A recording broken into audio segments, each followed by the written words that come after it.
자, 우리 자신의 관점에서 문학작품 읽기. 자, 우리 여기서는 타당한 근거를 들어서 자, 문학작품을 해석하고 평가한다라는 것을 알아볼 겁니다. 그래서 우리 허생전을 보고 인물의 어떤 행동이나 이런 것들을 판단해 볼 수도 있고요. 자, 이런 것들을 바탕으로 문학작품을 능동적으로 향유한다. 향유가 뭐냐면 즐긴다. 능동적으로 즐기면서 문학을 생활화해 볼 수 있겠어요. 자, 그러면 문학작품의 주체적인 해석과 평가의 의미라고 했는데, 그러니까 주체적인 해석이라는 건 다른 사람이 해석한 걸 그대로 따라가는 게 아니라 내 관점에서 작품의 의미를 해석하고 평가하는 것을 말합니다. 자, 이때 해석과 평가의 근거는 작품 안팎에서 찾을 수 있다고 했는데, 안팎이라는 건 뭘까? 작품 속에 나와 있는 내용을 바탕으로 평가할 수도 있고, 혹은 이 작품이 나왔던 시대적 상황을 바탕으로도 평가할 수 있고, 혹은 글쓴이의 삶이라든지 혹은 나의 삶에 비추어서도 판단할 수가 있어. 이게 작품 안팎에서 근거를 찾는다라는 겁니다. 그래서 우리 이때 내적 증거가 있고 외적 증거라고 얘기했었지. 내적 증거는 작품 속에서 찾는 거, 외적 증거는 작품 바깥에서 근거를 찾는 것을 이야기했었어요. 자, 그래서 이렇게 근거를 들어서 작품의 의미를 해석하고 나서, 자, 그래서 뭐 한다? 비평적 안목. 자, 그 작품을 감상하는 능력도 기를 수 있고요. 자, 문학 작품을 능동적으로 즐겨볼 수 있습니다. 그럼 우리가 볼 것은 고전 소설, 바로 허생전입니다. 한문으로 쓰여져 있고요. 한문. 자, 누가 썼죠? 조선시대 박지원이라는 실학자가 썼습니다. 그래서 우리 허생전 안에는 실사구시의 실학사상이 반영되어 있어요. 자, 고전이니까 3인칭 전지적 시점이 사용되고 있고요. 약간은 영웅 같은 그런 인물이 등장할 겁니다. 자, 우리 특징 보시면 주인공 허생의 행적을 중심으로 순차적으로 나오게 될 거고요.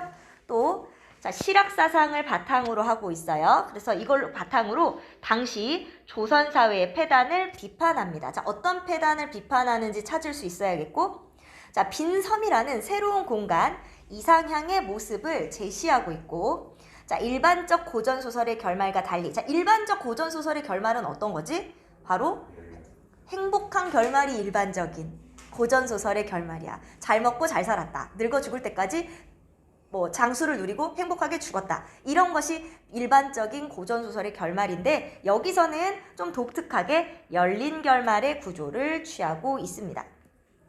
자, 그러면 아래 주요 특징 정리해볼까? 자, 연암 박지원의 열하일기 권 10의 옥갑 야화에 실려있는 한문 단편 소설이다. 바로 이 글이 어디에 실려 있는지.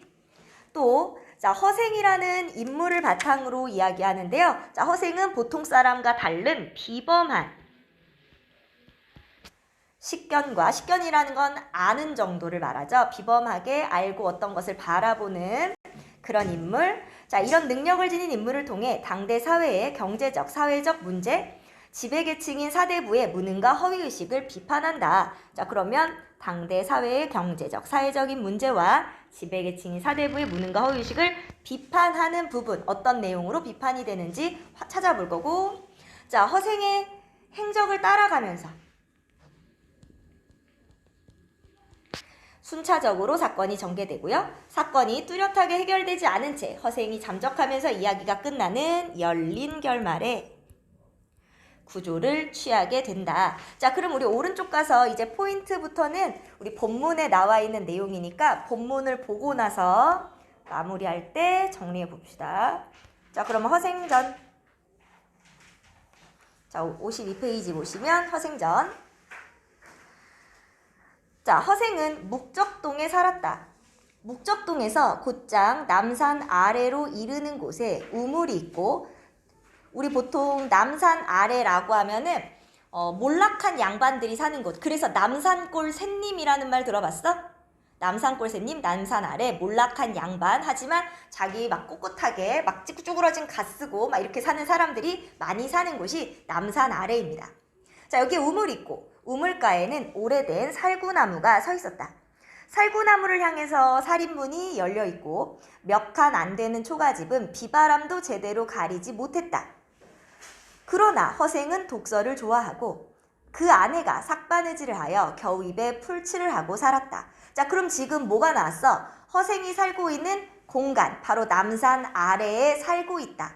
그리고 초가집이다 라는 거. 자, 허생의 신분은 아마도 몰락한 양반일 것이고, 자, 가난하다 라는 것을 알 수 있죠.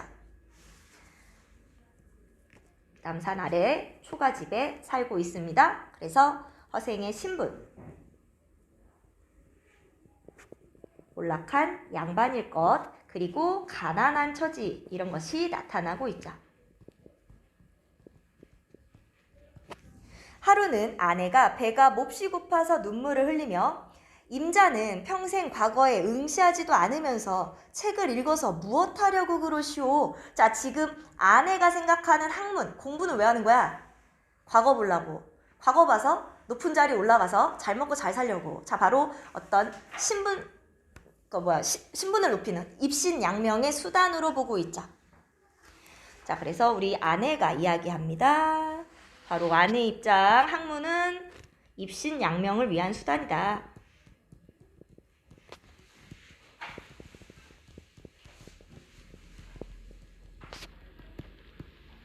또 한편으로는 자, 지금 박지원은 실학자이기 때문에 자, 양반들이 실생활과 동떨어진 학문만을 죽어라고 파고 있는 이런 모습, 이런 것을 비판하는 거라고도 볼 수 있어. 하니 허생이 웃으며 말했다. 내가 책을 읽는 것이 아직 미숙해서 그렇다오. 그렇다면 장인바치 일이라도 하지 그러시오. 장인바치 일은 본래 배우지 못했으니 어찌하란 말인가. 그럼 장사가 있지 않습니까? 장사야 본시 미천이 드는 법인데 어찌하란 말인가. 자, 지금 어때요? 바로 양반, 몰락한 양반인데 뭐하래? 장인바치라도 하고 안 되면 장사라도 해라. 우리 원래 조선사회에는 신분 질서가 양반과 평민으로만 나뉘는 게 아니고 하는 일에 따라서 사농공상의 4단계죠. 상인을 가장 낮게 봤단 말이야. 근데 양반한테 뭐하래? 너 그러면 농민 말고 그 다음 단계, 3번째 단계 장인바치. 공 못하니? 못해. 그럼 맨 마지막 상인 못하니? 돈이 없어 라고 얘기하고 있지? 바로 신분 질서가 흔들리고 있다라는 것을 알려줍니다. 신분 질서의 동요. 자, 그 아내가 왈칵 화를 내고 버럭 소리를 질렀다. 밤낮으로 책을 읽더니 고작 배운 게 어찌하란 말인가 라는 말뿐이요. 장인바치 일도 못한다, 장사도 못한다면 어째서 도적질은 못하는 게요. 자, 바로 어떤 사대부의 무능에 대한 비판입니다. 이건 누가 하고 싶은 말이게? 작가가 하는 말이에요. 자, 이 부분에 밑줄을 쭉쭉쭉 해주시고, 작가가 여기서 말하려는 건 무엇이다? 바로 사대부의 어떤 무능, 사대부의 무능을 비판하고자 하는 말이다. 자, 여기서 그러면 실학사상 어떤 게 담겨 있게? 실사구시. 혹은 뭐 이용후생 이런 말도 들어봤지?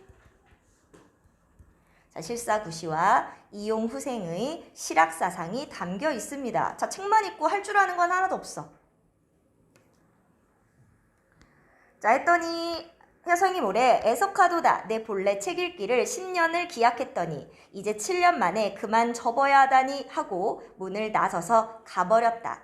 자, 아내가 뭐라고 하니까 밖으로 나가고 있습니다. 자, 그럼 허생은 책 읽기를 뭘로 하려고 그랬어? 자, 책 읽기를 10년을 기약했대. 그냥 자기를 수양하기 위해서 책을 읽고 있었다라는 걸 알 수 있어. 그래서 허생이 생각하는 학문은 자기 수양이라는 거.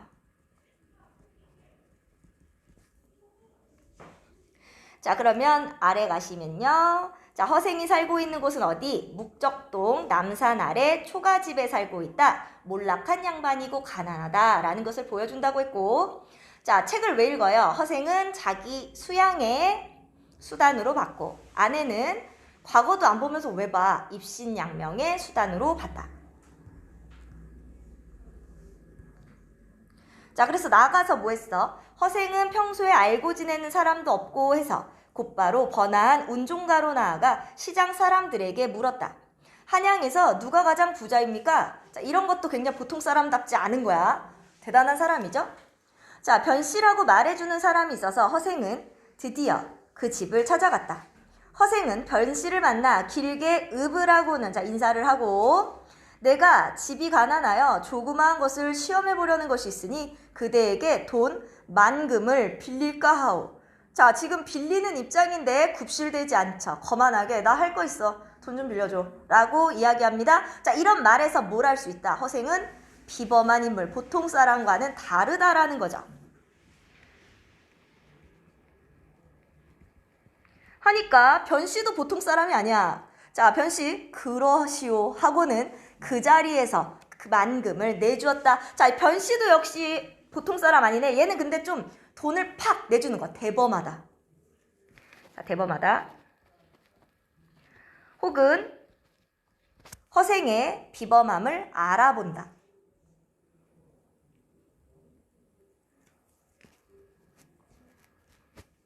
자, 허생은 끝내 고맙다는 인사도 하지 않고 자, 어때? 당당하게 나가버렸다. 변씨 집의 자제들과 와있던 손님들이 허생의 몰골을 보니 이건 영락없는 비렁뱅이였다. 자, 그러면 여기 와있는 사람들은 어때? 겉모습으로 평가하는 사람들. 겉모습으로 평가하는 사람들, 보통 사람들이지. 이건 영락없는 비렁뱅이야. 허리를 두른 자, 허생의 모습. 자, 실띠는 술이 빠졌고 갓신의 뒤축은 자빠졌으며 갓은 찌그러지고 도포는 그을려 행색이 꾀죄죄한 데다가 코에서는 맑은 콧물이 줄줄 흘렀다. 바로 허생의 겉모습을 묘사하고 있죠. 허리를부터 줄줄 흘렀다까지 외양묘사가 나왔습니다. 우리 이렇게 약간 갓 찌그러지고 막 그 도포 뜯어지고 이런 거 뭐라 그래? 페포파립이라는 말 들어봤어요? 페포파립. 도포는 뜯어지고 갓도 찌그러졌다. 페포파립.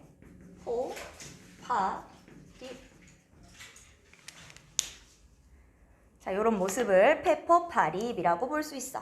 허생이 가고 나자 모두 대경실색. 자, 깜짝 놀라서 실색, 얼굴색을 잃었어. 이거야. 대경, 크게 놀라 실색, 얼굴색을 잃었으니까 얼굴이 하얗게 됐겠죠. 대인께선 저희를 아십니까? 모른다네. 아니, 지금 평생 알지도 못한 사람에게 갑자기 만금의 돈을 함부로 던져버리시고 그 이름조차 묻지 않으시다니 대체 이게 무슨 영문입니까? 자네들이 알 수 있는 일이 아니네. 무릇 남에게 무얼 빌리러 오는 사람은 반드시 자기 생각과 뜻을 대단히 떠벌리고 자신의 신의를 먼저 보이려고 자랑하지만 안색은 부끄러움에 비굴하고 말은 중언부언했던 말 또 하고 하기 마련이라네. 자, 그러니까 어때? 보통은 이럴 텐데 그런데 그 손님은 비록 행색은 꾀죄죄하나 어디 갔어요? 하는 말은 간단하고 눈빛은 오만하게 뜨며 얼굴에 부끄러워하는 기색이 전혀 없으니 필시 재물을 가지고 만족하는 그런 속물은 아닐 것일세. 그가 시험해보자는 것이 작은 일이 아닐 것임에 나 역시 손님에게 시험해보려는 것이 있네. 주지 않으려면 그만이겠지만 이미 만금을 주었는데 성명은 물어서 무엇하겠는가? 어때? 대범하죠? 자, 이렇게 큰 돈도 자 걱정 없이 딱딱 줍니다. 자, 그 다음 장 가볼까? 한편 만금을 빌린 허생은 다시 집으로 돌아가지 않고 그 길로 바로 경기도 안성으로 내려가 거기에 머물며 거처를 마련하였다. 안성지방이 경기도와 충청도의 경계이고 삼남지방의 길목이 된다고 생각했기 때문에 자, 왜 안성으로 갔는지 왜 안성이야? 바로 이유가 나왔죠. 경기도와 충청도의 경계고 삼남지방의 길목이 된다고 생각했기 때문에 그래서 뭐 했어? 거기서 대추, 밤, 감, 배, 석류, 귤, 유자 등의 과일을 모두 시세의 곱절 가격으로 모조리 사들였다. 자, 뭐한다? 매점매석을 하고 있습니다. 자, 그런데 지금 봐봐. 대추, 밤, 배, 석류, 귤, 유자와 같은 과일들. 과일은 누가 먹어? 그치, 제사상에 올릴 수도 있고요. 또 그렇지 않더라도 돈이 있어야 먹을 거 아니야. 지금 먹고 살기 바쁜 사람이 과일 사 먹지 않지. 쌀 한 번 더 사 먹겠지. 바로 쌀이 풍족한 사람들이나 과일을 먹어. 그러면 보통 양반들이 먹어. 그리고 제사에 쓸 거야. 자, 제사에 쓸 거야. 자, 그래서 뭐 했어요? 양반들이 제사에 쓸 것들을 매점매석하고 있습니다. 매점매석 뭔지 알지? 그렇지. 다 싹쓸이 하는 거야. 매점매석. 자, 허생이 과일을 사재기하는 바람에 나라 안에서는 연회, 파티도 못해 제사도 지낼 수 없었다. 얼마 지나자 허생에게 곱절의 가격으로 팔았던 장사치들이 도리어 10배의 가격으로 되사가게 되었다. 허생이 한숨을 쉬며 탄식하였다. 자, 여기 밑줄에 볼까요? 겨우 만금으로 나라를 휘청하게 만들었으니 나라의 규모를 짐작할 만하다. 바로 조선의 경제 구조를 비판하고 있죠.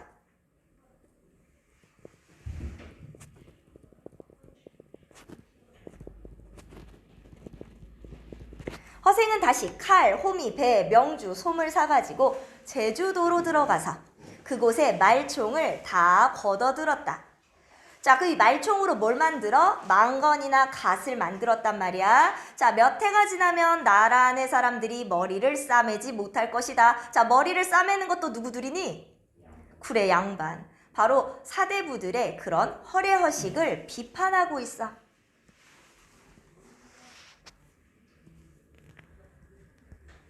사대부의 허례허식을 비판한다.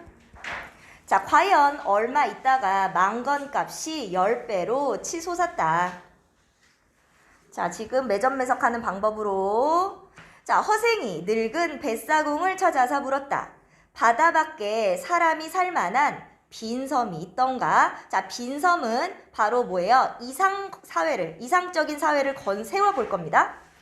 자, 빈섬 동그라시고 빈섬은 뭐예요? 자, 허생이 이상사회를 건설할 곳입니다.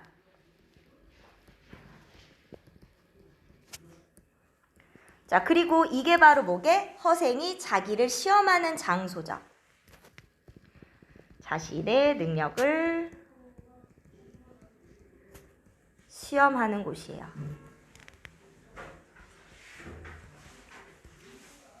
자, 그래서 여기서 올바른 정치를 한번 해보고 싶어. 이습지요. 언젠가 태풍에 표류하여 곧장 서쪽으로 사흘을 가서 한밤중에 어떤 빈섬에 닿았습니다. 자, 그러니까 사람들에게 알려지지 않은 곳. 따져보니까 중국의 사문과 일본의 장기도의 중간쯤 될 겁니다. 꽃나무가 절로 피며 과일이 절로 익어 있고 사슴들이 떼를 지어 다니고 물고기는 사람을 봐도 놀라질 않습지요. 자, 그럼 어떤 곳이야? 사람을 봐도 안 놀란다는 건 사람이 없다는 얘기야. 그러니까 사람도 없고 풍요롭다. 자, 사람도 없고 풍요로운 곳입니다. 했더니 허생이 크게 기뻐하며 자네가 나를 그곳으로 데려다 준다면 부귀를 함께 누리게 해줌세 하니 사공이 그 말을 따르기로 하였다. 드디어 바람을 타고 동남 방향으로 가서 섬에 들어가게 되었다. 허생은 섬의 높은 곳에 올라서 사방을 둘러보고는 그만 실망하여 탄식하였다. 땅이 고작 천리가 못되니 무슨 큰일을 할 수가 있겠는가. 땅은 기름지고 샘물은 달콤하여 그저 돈 많은 늙은이는 될 수 있겠구먼. 바로 이상향에 대해서 이상세계를 건설하려고 갔는데 자, 이 사람의 포부가 엄청 컸단 말이야. 근데 그 포부를 담을 만한 곳이 못 돼. 너무 좁아. 그래서 안타까움을 나타내고 있죠. 아, 여기 내 포부를 담기엔 너무 좁은 곳이네. 자, 그래서 자신의 넓은 포부를 이루지 못하는 안타까움. 그러자 사공이 물었다. 텅 빈 섬에 사람이라고는 없는데 도대체 누구와 함께 살아간다는 말이시오? 덕만 있다면 사람이란 절로 모이게 마련이네. 자, 이거 논어에 있는 말을 인용합니다. 자, 논어에 있는 말을 인용하고 있어요. 그래서 논어는 뭔데? 유교적인 그런 내용이 담긴 책이죠. 자, 그러니까 뭐야? 얘도 역시 사대부니까, 허생도 사대부 욕을 해도 얘도 사대부니까 유교적인 가치관을 가지고 있다는 겁니다.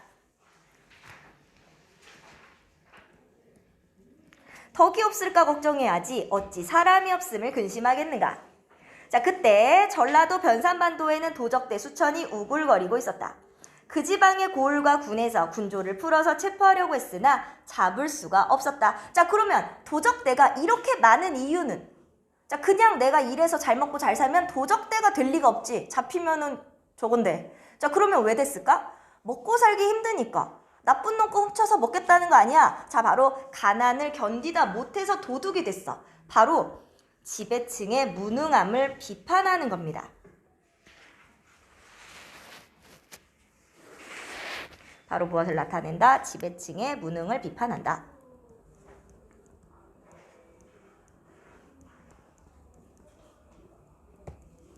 그러니까 사람들이 도적대가 되도록 자, 가난하게 만든 것도 그렇지만 또 잡지도 못해.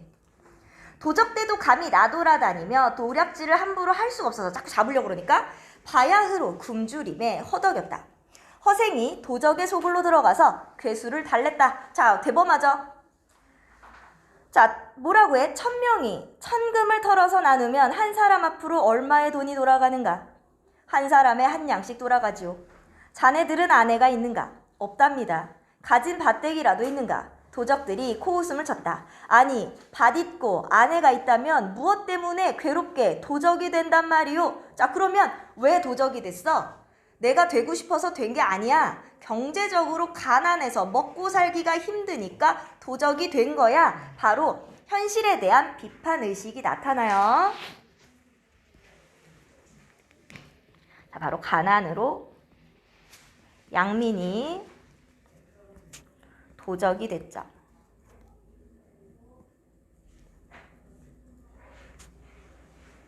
바로 이런 점에서보다 현실을 비판한다.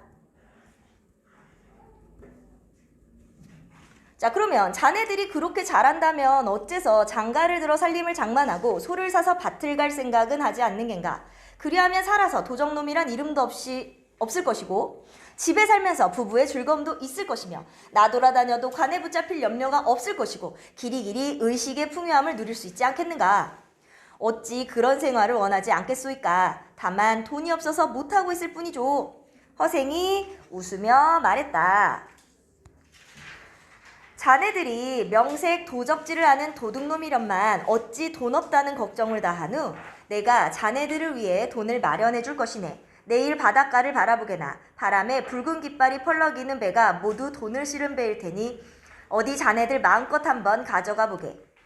허생이 도적들과 약조를 하고 떠나자 도적들이 모두 미친놈이라고 비웃었다. 자, 믿질 않아요. 다음 날이 되어 바닷가에 허생이 돈 30만 양을 싣고 나타나자 모두들 크게 놀라 허생에게 줄을 지러 절을 하였다. 오직 장군의 명령대로 따르겠소이다. 있는 힘대로 지고 가게나. 그리하여 도적들이 돈을 짊어졌으나 사람마다 고작 100금을 넘지 못했다. 자, 바로 가난하고 굶주렸기 때문에 힘도 없어. 자, 가난하고 굶주려서 들지도 못해. 자, 허생이 너희들 힘이란 게 고작 100금을 들기에도 부족하거늘 어찌 도적질이라도 변변히 할 수 있겠는가. 너희들은 비록 평민이 되려고 해도 이름이 이미 도적의 명부에 올라 있으니 어디 갈 곳도 없을 것이다. 자, 그럼 어때? 허생을 따라 갈 수밖에 없는 필연성을 부여하고 있죠. 자, 따라갈 수밖에 없어. 내가 여기서 너희들을 기다릴 터이니 각자 100금씩 가지고 가서 아내를 얻고 소 한 마리씩 장만해 오너라. 하자 군도들이 그 도둑들이 모두 좋다고 승낙하며 흩어졌다. 그동안 허생은 2000명이 한 해 동안 먹을 양식을 장만하여 그들을 기다렸다. 도적들이 기한한 날짜에 모두 도착해 뒤에 처진 사람이 하나도 없었다. 드디어 모두 배에 싣고 빈섬으로 들어갔다. 허생이 도적을 모두 쓸어가자 나라 안에는 도적 걱정이 없어졌다. 자, 여기 밑줄에 볼까? 여기서 알 수 있는 거 첫 번째는 허생의 영웅적인 면, 영웅적 면모. 두 번째는요, 자, 얘가 개인이 이렇게 도적을 구휴라는데 나라에선 못했지? 바로 지배층의 무능력을 나타내요. 지배층의 무능력을 비판한다.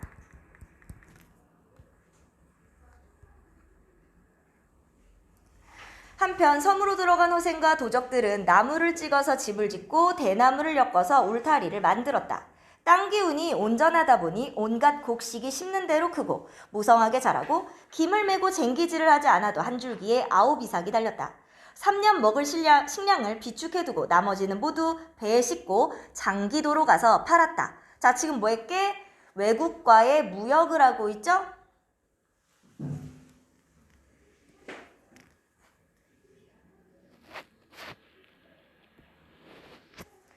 자, 외국과 무역. 자, 무역을 합니다. 자, 해외로 진출하겠대. 자, 장기도는 일본에 속한 고을로 31만 호가 되는 큰 지방인데 바야흐로 큰 기근이 들어있었다. 그리하여 굶주린 사람들을 진휼하고 은 100만 양을 얻게 되었다. 허생이 탄식하면서 이제야 나의 자그마한 시험을 마치게 되었구나. 자, 지금 허생이 무슨 시험을 했게? 자그마한 시험 밑줄 하시고 바로 도적들을 정착시키고 올바른 정치를 베풀었다. 도적들을 정착시키고 어디에? 빈섬에.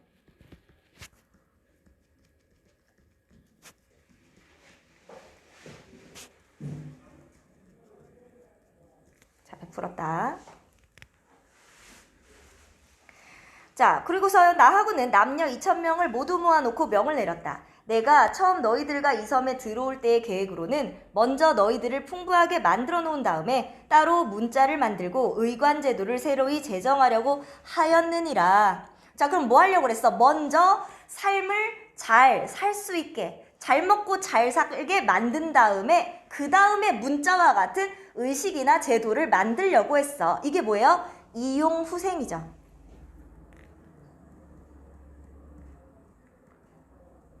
자, 먼저 잘 먹고 잘 살게 하고 나서 그 다음 이 의식이나 이런 것들을 바로 잡는 게 이용후생입니다.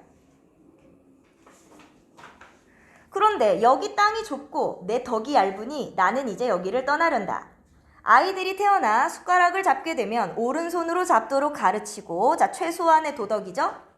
하루라도 나이가 많은 사람이 먼저 먹도록 양보하게 하라. 그래서 최소한의 도덕이나 규칙만 지키고 살아라. 그러고는 다른 배를 모두 불살라버리고 바로 외부와의 연결을 차단하고, 나가는 사람이 없으면 들어오는 사람도 없을 테지. 자, 누군가 들어와서 여기를 혼란하게 만들까봐 하고 은자 50만 양을 바닷속에 던지며 바다가 마르면 얻는 사람이 생기겠지. 100만 양이나 되는 돈은 나라 안에서도 놓아둘 곳이 없거늘 하물며 이 작은 섬에서야, 자, 100만 양 되는 돈은 조선에서도 놔둘 데가 없어. 바로 취약한 경제구조에 대한 내용입니다. 바로 취약한 경제구조를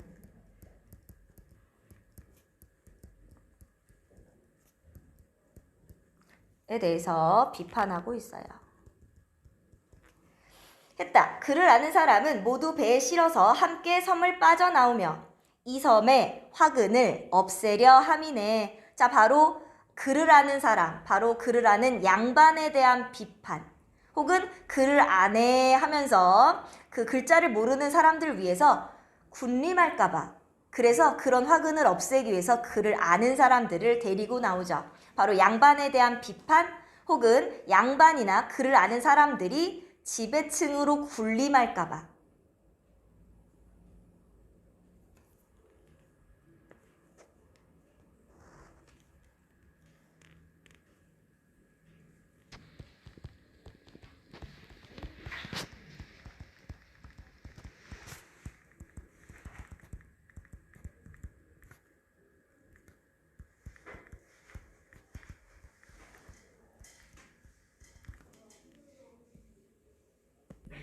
자, 그러면 4번 단락 가시면, 자, 무트로 나온 허생은 나라 안을 두루 돌아다니며 가난하고 의지할 곳이 없는 사람들을 구제하였다. 자, 역시 자, 이렇게 빈민을 구제하는 역할, 바로 나라가 하지 못하는 일을 얘가 해내고 있지. 그래서 역시 비범하다라는 것을 알 수 있어.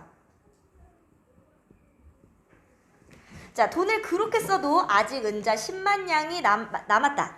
이 돈이면 변씨에게 빌린 돈을 갚을 수 있겠군. 허생이 변씨를 찾아가서 보고는 나를 기억하시겠소이까? 하고 묻자 변씨는 깜짝 놀라며 말했다. 그대의 얼굴색이 조금도 나아지지 않는 걸 보니 혹시 만금을 다 털어먹은 건 아니오? 자, 지금 왜 허생이 똑같이 이렇게 거지같이 맑은 콧물 흘리고 막 뜯어진 거 입고 왔을까? 바로 변하지 않는 거야. 그 자신의 어떤 삶의 태도나 이런 것들은 변하지 않는다는 겁니다. 돈 벌었다고 막 이렇게 자기 막 비싼 옷 입고 이러는 스타일이 아닌 거야. 자, 허생이 웃으며 말했다. 재물을 가지고 얼굴이 번드르해지는 일이야 당신 같은 장사치들의 일일 뿐이오. 만금이란 돈이 어찌 사람의 돌을 살찌우기야 하겠소. 자, 그러니까 아무리 사대부를 욕해도 허생도 어쩔 수 없는 사대부인 거야. 그런 정신이 담겨져 있죠. 그래서 우리 왜 양반들이 쓴 시조 같은 거 보면 항상 베이스에 뭐가 나타나 있어? 안분지족. 그리고 가난하지만 나 만족하면서 살아. 이걸 되게 자랑스러워 하잖아. 그런 태도가 나타나고 있는 거야. 약간 얘도 어쩔 수 없이 양반이다 라는 겁니다. 그러니까 나는 장사꾼 아니야. 나는 사대부야 라고 얘기하고 있는 거야. 자, 그러면서 또 뭐래? 자, 이에 은 10만 양을 변씨에게 주며 내가 순간에 굶주림을 참지 못하여 책 읽기를 마저 끝내지 못하고 그대에게 만금을 빌렸던 것이 부끄럽소이다. 자, 학문 수양을 그만둔 것이 부끄럽다. 자, 바로 정신적인 가치를 중요하게 여깁니다. 정신적 가치를 중시한다. 그래서 아까 돈이 사람의 돌을 살찌우냐라고도 얘기했었죠. 자, 하니 변씨는 깜짝 놀라서 일어나 절을 하고 10만 양을 다 받을 수 없다고 사양하며 10분의 1만 이자로 쳐서 받겠다고 하였다. 허생이 버럭 화를 내며 당신은 어째서 나를 장사꾼으로 취급하려는 게요? 왜? 아까부터 자긴 뭐라 그랬어? 나 장사꾼 아니야 라고 얘기했죠. 바로 사대부로서의 자부심입니다. 사대부로서의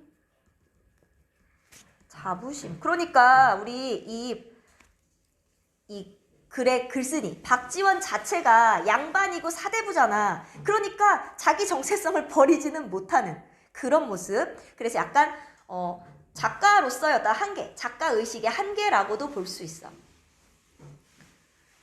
우리 그래서 이 허생전 말고 양반전을 봐도, 박지원의 작품 양반전을 봐도 양반이라는 걸 없애자가 아니잖아. 양반이 양반답게 행동하자 이런 거거든. 여기서도 마찬가지. 양반들의 잘못됨을 비판하고는 있지만, 사대부들을 비판하고는 있지만 자기의 뿌리, 정체성은 사대부라는 건 변하지 않는 거야.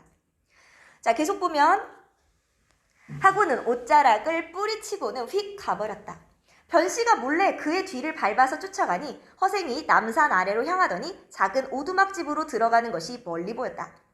한 늙은 할미가 우물가에서 빨래를 하고 있기에 변씨가 물어보았다. 저기 보이는 오두막이 누구 집이요? 허생원 댁이랍니다. 가난한 형편에 글 읽기를 좋아했는데 어느 날 아침 훌쩍 집을 나가더니 돌아오지 않은 지 벌써 5년이나 됩니다. 부인이 혼자 집에 있으면서 허생원이 집 나간 날짜에 제사를 지낸답니다. 자, 왜 제사 지내? 죽었다고 생각하는 거죠? 변씨는 그제야 그의 성씨가 허씨라는 것을 알고 탄식하며 돌아갔다. 이튿날 변씨는 허생에게 받은 은자를 모두 가지고 가서 그에게 돌려주었다. 허생은 사양하였다. 내가 부자가 되려고 했다면 100만금을 버리고 이까지 10만금을 취하려고 하겠소? 내가 지금부터는 그대의 도움을 받아가며 살아갈 터이니 그대가 나를 자주 들여다보고 먹는 입을 따져서 양식을 보내주고, 그러니까 많이 보내는 게 아니라 이 집이 2식구 그러면 요 정도 먹겠네 하고 그때그때 보내줘라. 몸을 헤아려 옷감이나 보내주구려. 한평생 그렇게 살아간다면 충분할 것이니 어찌 재물로 정신을 괴롭히고 싶겠소이까. 자, 바로 보다 안분지족이죠. 안분지족을 계속 얘기하고 있어. 자, 나 그 정도면 만족하고 편안하게 살아갈 수 있어. 자, 변씨가 백방으로 허생을 달래보았지만 끝내 어찌할 수가 없었다. 변씨는 그때부터 허생의 양식과 옷가지가 떨어질 만한 때를 헤아렸다가 자신이 직접 찾아가서 가져다 주었다. 그러면 허생도 흔연히 기분 좋게 받아들였고, 만약 조금이라도 많이 가져오면 언짢아 하면서 그대는 어째서 내게 재앙을 안겨주려는 것이요. 야, 이렇게 재물이 많으면 나한테 오히려 해로워. 자, 많으면 해롭다. 우리 이럴 때 지나치면 부족한 것만 못할 때 우리 한자성어 뭐라고 그러지?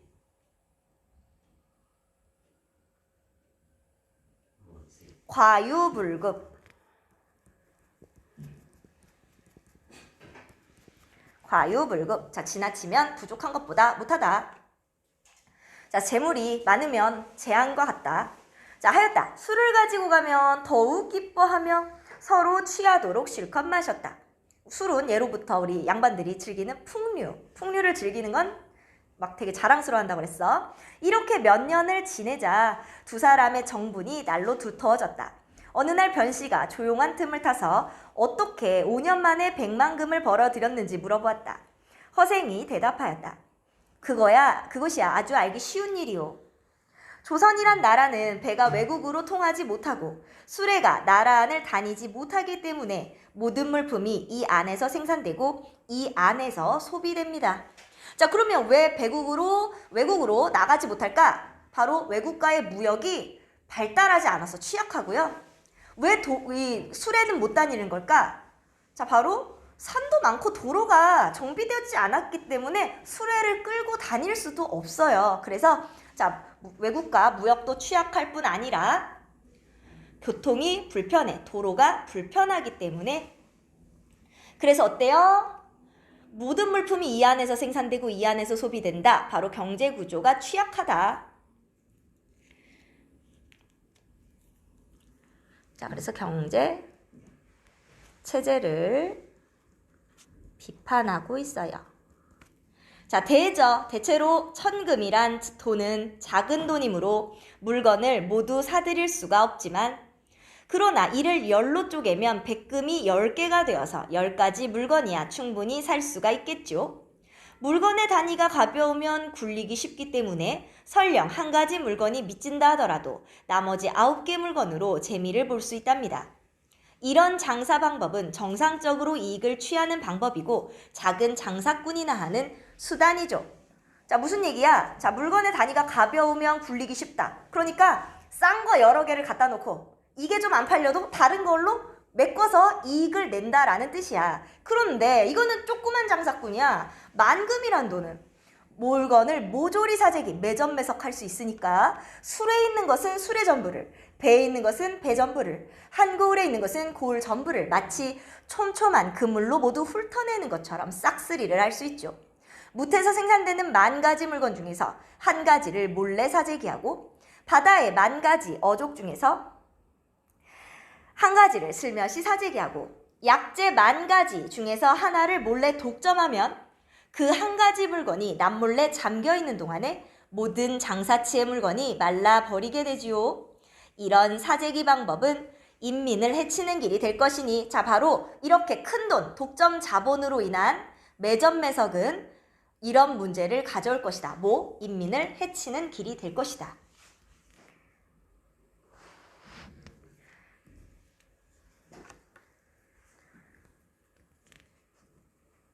독점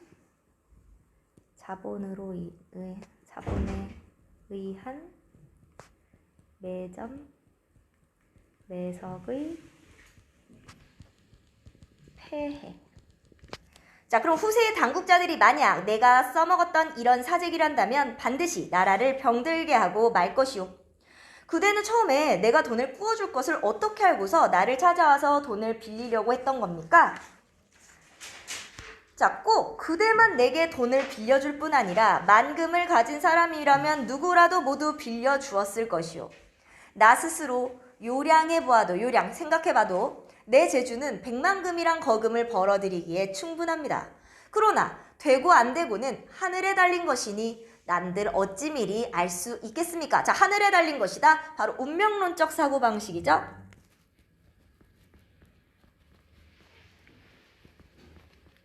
그러므로 나를 능히 활용하는 사람은 복이 있는 사람일 것이고 그 부자는 반드시 더 큰 부자가 될 것입니다. 이는 하늘이 명하는 것이지요. 그러니 돈을 빌려주지 않을 수 있겠습니까?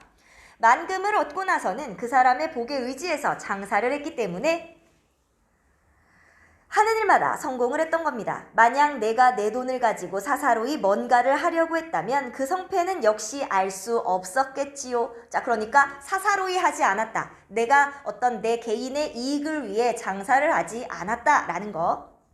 시방, 사대부들이 남한산성에서 오랑캐에게 당했던 치욕을 씻어내려고 하니, 자, 그러니까 병자호란 이후를 말합니다. 자, 그럼 병자호란 이후에 뭐 하자?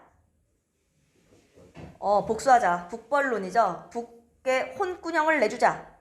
라는 거. 자, 지금이야말로 뜻있는 선비들이 팔을 걷어붙이고 지혜를 떨쳐볼 때입니다. 당신은 그런 재주를 가지고 어찌 괴롭게 어둠에 파묻혀서 일생을 마치려고 합니까? 하니까, 자고로 어둠에 파묻혔던 분들이 어디 한두 분이었소?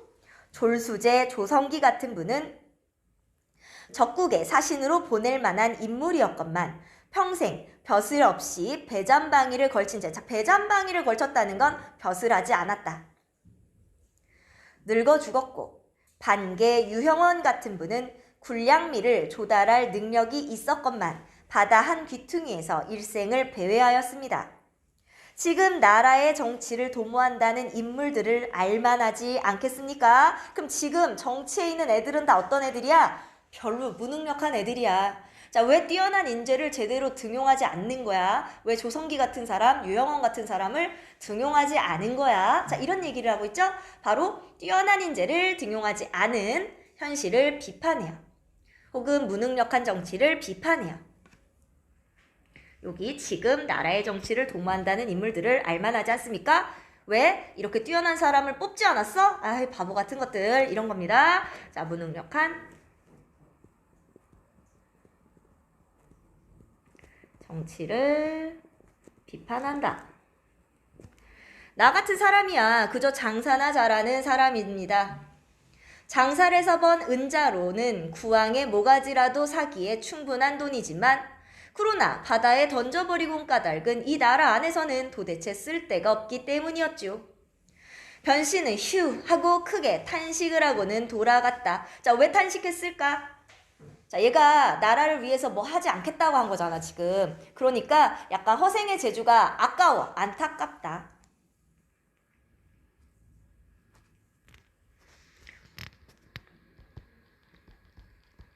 허생의 재주에 대한 안타까움. 그리고 허생의 말에 공감하고 있기 때문에 탄식을 하고 돌아가게 되는 겁니다.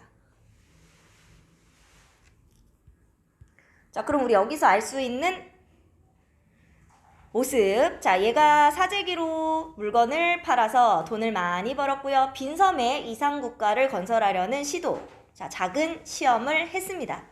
자, 여기서 나타나는 당대 현실. 바로 허생이 변씨에게 돈을 빌리는데요. 자, 허생은 몰락한 양반을 나타내고 변씨는 새롭게 떠오르는 상인계층, 부를 축적한 평민이죠. 자, 평민인데도 돈이 엄청 많아.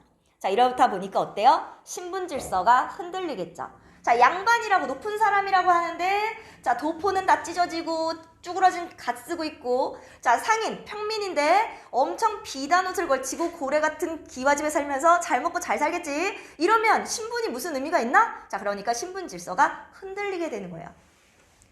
또 허생이 사재기로 돈을 번다. 자, 이것은 나라의 경제 구조가 굉장히 취약하다는 것도 얘가 산 것들이 뭐야?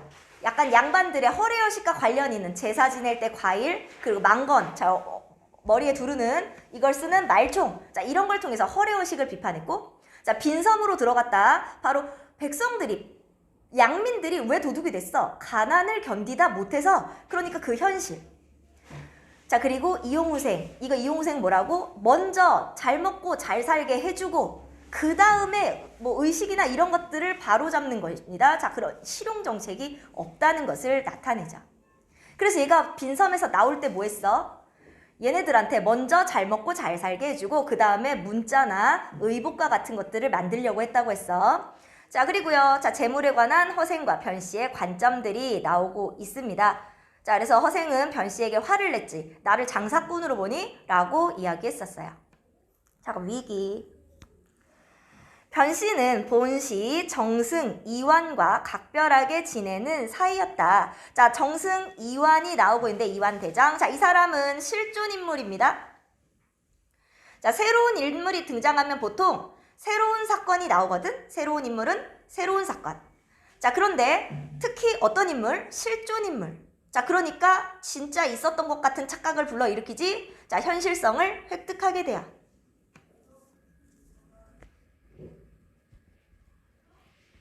자, 새로운 인물이 나오면서 새로운 사건, 실존 인물이 등장해서 현실성을 확보한다. 자, 이 공은 당시 어영청 대장으로 있었는데, 그래서 이완 대장. 언젠가 변씨와 이야기를 하다가 지금 여항이나, 자, 백성들이 사는 곳, 인반 민가에 혹 쓸만한 재주가 있어. 대사, 큰 일을 함께 도모할 인물이 있는가? 자, 큰 일은 어떤 일일까? 우리 아까도 나왔었죠? 사대부들이 뭐 한다고? 치욕을 씻어내려고 한다고 그랬지? 그러니까 이완 대장이 혹시 같이 북벌을 함께 할 사람, 이 사람을 찾는 거야. 자, 이걸 물은 적이 있었다. 변씨가 허생의 이야기를 하였더니 이공은 깜짝 놀라며 물었다. 기이한 일이로세. 정말 그런 인물이 있단 말입니까? 그래, 이름은 뭐라고 부른답니까? 소인이 그와 3년을 함께 지냈지만 여태껏 이름도 모르고 있답니다. 자, 어때? 비범하죠? 친하게 정을 나누면서도 이름도 몰라. 자, 그이는 필시, 이인, 보통 사람과 다른 사람, 그러니까 비범한 사람일 거야. 자네와 같이 가보도록 하세. 밤중에 이 대장은 아랫사람을 물리치고 변씨와 둘이 걸어서 허생의 집에 당도하였다. 변씨는 이공을 문 밖에서 기다리게 하고 혼자 먼저 들어가서 허생을 만나보고 이곳에 찾아온 연유를 이야기했다. 허생은 짐짓 못 들은 척하며 그만 자네가 차고 온 술병이나 이리 풀어 놓으시게. 자, 왜? 자, 일부러 무관심하는데요. 자, 그리고 일부러 무시하는 겁니다. 자, 왜냐면 북벌에 대한 약간 반감을 가지고 있어요. 자, 하고는 서로 즐겁게 마셨다. 변씨는 이공을 밖에서 기다리게 해놓은 것이 민망하여 여러 차례 말을 꺼내 보았으나 허생은 대꾸도 하지 않았다. 밤이 깊어지자 허생이 말했다. 손님을 불러도 되겠소. 이 대장이 방에 들어왔으나 허생은 편하게 앉아서 일어나지도 않았다. 자, 거만하게. 자, 높은 사람 왔는데 안 일어나. 자, 어때? 역시 북벌에 대한 반감이 있다고 그랬죠? 이 대장은 몸둘 바를 모르고 엉거주춤하다가 약간 소심하네. 대범한 허생과 대비되어. 자, 겨우 나라에서 어진 인재를 구하려는 뜻을 설명하였다. 허생이 손을 내저으며 말했다. 밤은 짧은데 말이 너무 길어서 듣기 아주 지루하구먼. 그래, 너는 지금 무슨 벼슬을 하느냐? 어영청 대장입니다. 그렇다면 너는 바로 나라에서 신임받는 신하가 아니더냐? 내가 응당 제하에 숨어있는 와룡선생을 천거할 터이니 네가 임금께 아뢰어 그에게 삼고초려 할 수 있겠는가? 자, 그러니까 첫 번째 대책을 얘기했어요.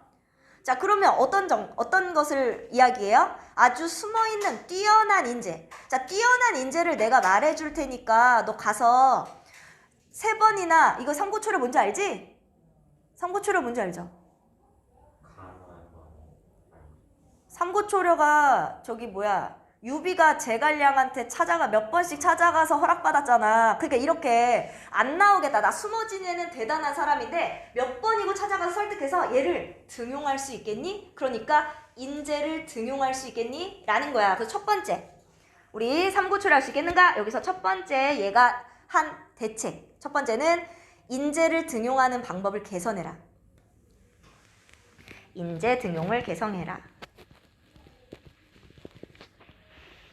그러니까 자기네 편, 자기네 말 잘 듣는 애, 혹은 자기네 뭐 일가족 이런 애들 뽑지 말고 대단한 애들 할 수 있겠니? 자, 지금 현실에 정치하는 애들 다 그렇고 그런 애들 아니니? 그럼 너 제대로 된 애 뽑을 수 있겠니? 라고 물어봤고, 그랬더니 이 대장이 뭐래? 머리를 숙여 골똘히 생각하더니 한참 만에 대답했다. 어렵겠습니다. 자, 왜 어려워? 이거 이 대장이 가서 삼고초려 하는 거 아니야. 신하를 뽑으면 신하가 누구한테 일을 해? 임금 밑에서 일하죠. 신하는 누가 뽑아? 임금이 뽑아야 되는 거지? 임금이 가서 하는 거야. 그럼 임금이 신하를 뽑으러 삼고초려 하겠니? 안 할 거 아니야. 그니까 어렵겠습니다. 라고 얘기하는 거야. 그 다음의 것을 듣고자 합니다. 임금은 그렇게 못할 거예요. 라고 얘기해. 나는 그 다음이란 말을 아직 배우지 못했도다.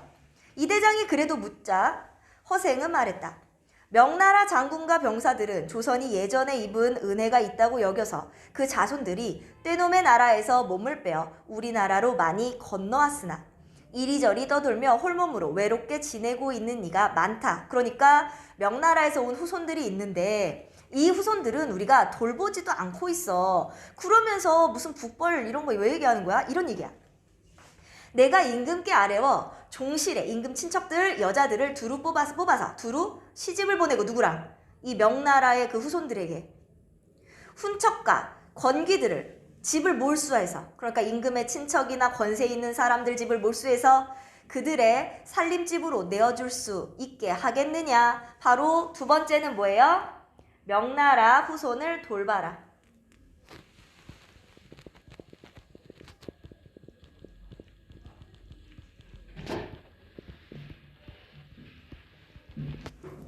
자, 바로 북벌론이라는 것은 되게 허구적인 것이다 라는 것을 이야기하고 있습니다.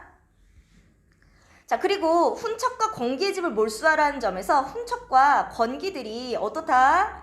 자, 자기 것을 이미 많이 가지고 있다라는 것도 비판하는 거야. 이 대장이 고개를 숙이고 한참 있다가 대답하였다. 그것도 어렵겠습니다. 아니, 이것도 어렵다, 저것도 어렵다 한다면 대관절 무슨 일이 가능하겠느냐? 자, 갈등이 고조되고 있고 아주 쉬운 일이 있으니 내가 능히 할 수 있겠느냐? 말씀해 주시기 바랍니다. 대저, 천하의 대의를 외치려면 먼저 천하의 호걸들과 사귀어 결탁하지 않고는 되지 않는 법이고 남의 나라를 정벌하려면 먼저 첩자를 쓰지 않으면 성공을 거둘 수 없는 법이다. 지금 만주족이 갑자기 천하의 주인이 되었으나 아직 중국을 완전히 손아귀에 넣어 친하게 지내지 못하는 형편이니 이때 조선이 다른 나라보다 먼저 솔선해서 복종한다면 저들에게 신뢰를 받을 것이다. 바로 지금 청나라 초기의 상황을 이야기하고 있어. 만약 당나라 원나라 때 일처럼 우리 자제들을 청나라에 파견하여 학교에 입학하고 벼슬도 할 수 있게 하고 장사치들의 출입도 금하지 말도록 저들에게 간청한다면 저들도 자기네에게 친근해지고자 하는 우리를 보고 반드시 기뻐하여 이를 허락할 것이다. 이렇게 되면 나라의 자제들을 엄선하여 머리를 깎여 변발을 하게 하고, 변발 뭔지 알죠? 황비용 알지? 그거 머리, 그게 만주족이 하는 머리죠. 자, 그리고 오랑캐 복장을 입히고 선비들은 빈공과에 응시하고 관리를 뽑는, 그러니까 청나라 관리에 뽑히게 일반 사람들은 멀리 강남까지 장사를 하게 만들어서 그들의 허실을 엿보고 한족의 호걸들과 결탁한다면, 그러니까 뭐해라? 청나라와 교류한다면.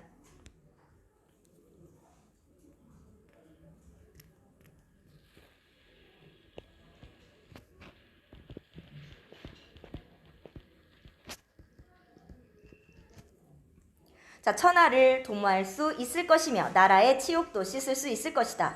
만약 명나라 황족의 후손을 찾지 못하면 천하의 제후들을 인솔해서 하늘의 임금이 될 만한 사람을 천구하여 잘만 되면 대국의 스승이 될 것이며, 자, 대국이라고 하면은 자, 우리 중국의 한족이 세운 나라, 큰 나라의 스승이 될 것이며, 못 되어도 성씨가 다른 제후 국가들 중에서는 제일 큰 나라로서의 지위는 잃지 않을 것이다 라고 얘기했는데 할 수가 없죠. 왜? 이 대장이 낙심하고 허탈해서 말했다.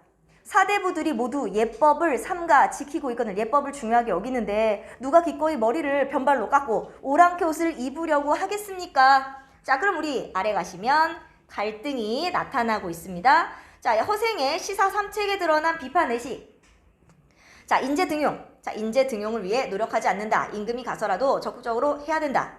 하지만 어렵다고 했지. 자, 명나라 후손들을 왜 함부로 하니? 얘네들 찾아가지고 집도 주고 결혼도 시켜줘라 라고 얘기하면서 북벌론의 허구성, 훈척과 권기의 기득권을 비판했다.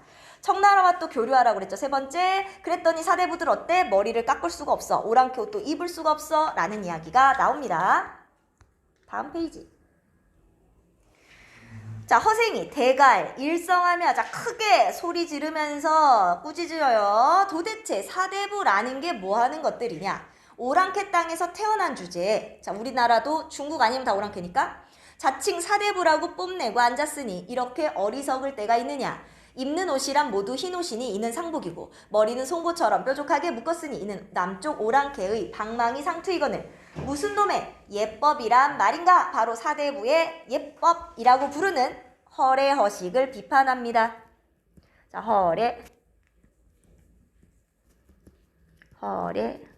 허식을 비판한다.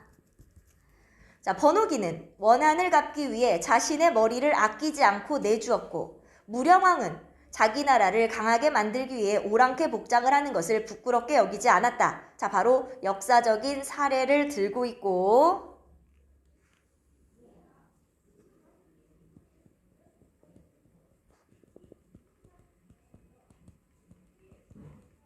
자, 지금 명나라를 위해서 복수를 하려고 하면서도 그까지 상투 하나를 아까워한단 말이냐? 장차 말을 달려 칼로 치고 창으로 찌르며 활을 당기고 돌을 던져야 하는 판에 그따위 너풀거리는 소매를 바꾸지 않고서 그걸 자기 딴의 예법이라고 한단 말이냐? 자, 바로 비실용적인 복장. 바로 허례허식이죠. 내가 처음에 너에게 3가지 계책을 일러주었거늘 도대체 너는 한 가지도 가능한 일이 없다고 하니 그러면서도 신임을 받는 신하라고 말할 수 있겠느냐? 그래, 신임받는 신하라는 게 고작 이런 것이냐? 바로 무능력한 모습을 비판하죠. 바로 무능력한 이완 혹은 무능력한 지배계층을 비판합니다.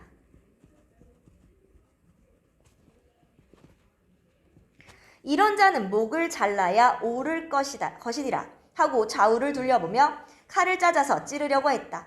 이 대장은 깜짝 놀라서 일어나 뒷문으로 뛰쳐나가 재빠르게 달아났다. 바로 실제 인물의 예를 들어서 뭐 했어요? 북벌을 외치면서도 예법이나 명분을 버리지 못하는 집권층을 비판한다. 자, 결말 이튿날 다시 찾아갔더니 집은 이미 텅 비어있고 허생은 간 곳이 없었다. 자, 그래서 우리 아래 열린 결말의 구조와 특징 별표 암시와 여운을 남겨서 독자의 상상력을 자극한다.